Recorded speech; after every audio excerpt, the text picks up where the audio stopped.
জনস্বার্থে করা মামলায় একজন আইনজীবী কর্তৃক করা মামলায় গত ৫ তারিখে হাইকোর্ট শুনানি শেষে আদেশ দেয় যে বেক্সিমকো গ্রুপ অফ কোম্পানিজে অ্যাপয়েন্টমেন্ট রিসিভ করার জন্য, বেক্সিমকো গ্রুপ অফ কোম্পানিজের সকল বিলংিংস মানে প্রপার্টি অ্যাটাচ করার জন্য, আর তার যত দেনা আছে ব্যাংকের সেগুলো রিকভার করার জন্য, এবং উনি অ্যালিগেশন দেয় যে এই বেক্সিমকো গ্রুপ টাকা বিদেশে পাচার করেছে, সেই টাকা বিদেশ থেকে আনার জন্য, এবং বাংলাদেশ ব্যাংকটা ৪ সপ্তাহের জন্য একটা এই কী কার্যক্রম করেছে সেই মর্মে একটা কমপ্লেন্স দায়ের করার জন্য আদেশ দেওয়া হয়। তো এই আদেশের বিরুদ্ধে আজকে Beximco pharmaceuticals limited, Beximco group না, বেক্সিমকো ফার্মাসিউটিক্যালস লিমিটেড আজকে আপিল করে, সিপি করে।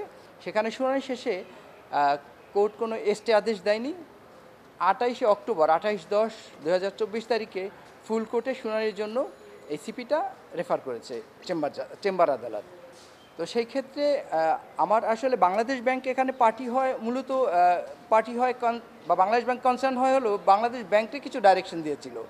যেই ডাইরেকশন বাংলাদেশ ব্যাংককে দিয়েছে সেই direction Bangladesh bank copy receive করার পরে বাংলাদেশ ব্যাংক সেখানে আনটিল আনলেস এই অর্ডার স্টে হয় বা এই অর্ডার সেটাসাইড হয় না হওয়া পর্যন্ত বাংলাদেশ ব্যাংকের কিছু কিছু কাজে নামতে বাংলাদেশ ব্যাংক কিন্তু মিন টাইমে সকল ধরনের কার্যক্রম তাদের আইনজীবীর সাথে পরামর্শ করে সকল ধরনের কার্যক্রমে বাংলাদেশ ব্যাংক অলরেডি হাত দিয়েছে।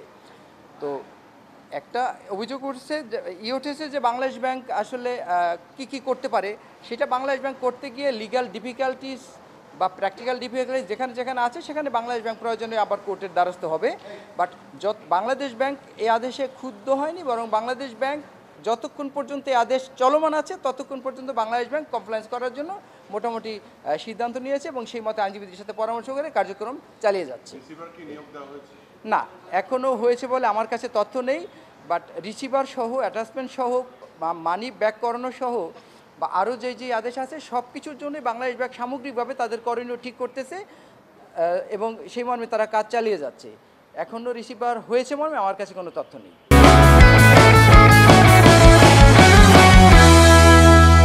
প্রক্রিয়া শুরু হয়েছে বলতে যে 4টা ডাইরেকশন ছিল বাংলাদেশ ব্যাংকের উপরে, আমি আবার বল, রিসিভার নিয়োগ, প্রপার্টি অ্যাটাচ করা, মানির যে লোন দেনাগুলো আছে লোনগুলো আছে সেগুলো রিকভার করা এবং বিদেশ থেকে টাকা ফেরত আনা। এই 4টা ডাইরেকশন ছিল। আরেকটা ছিল যে কোর্টকে এটা 4 সপ্তাহের মধ্যে জানানো। এই 4টা ডাইরেকশনকে সামগ্রিকভাবে একত্রে নিয়ে বাংলাদেশ ব্যাংক কার্যক্রম শুরু করেছে। বাংলাদেশ ব্যাংক পরে গিয়ে হয়তো দেখবে কোথাও লিগাল ডিফিকাল্টি বা কোথাও কিছু থাকলে সেটা বাংলাদেশ ব্যাংক পরে আদালতে আসবে নেসেসারি মনে করলে। বাট আদালতের আদেশ বাস্তবায়নের জন্য বাংলাদেশ ব্যাংক সামগ্রিকভাবে কার্যক্রম শুরু করছে। যে সামান্য হাইকোর্টের আদেশ পরিপালনের জন্য বাংলাদেশ ব্যাংক সামগ্রিকভাবে প্রক্রিয়া শুরু করেছে এবং সে প্রক্রিয়া চলমান আছে।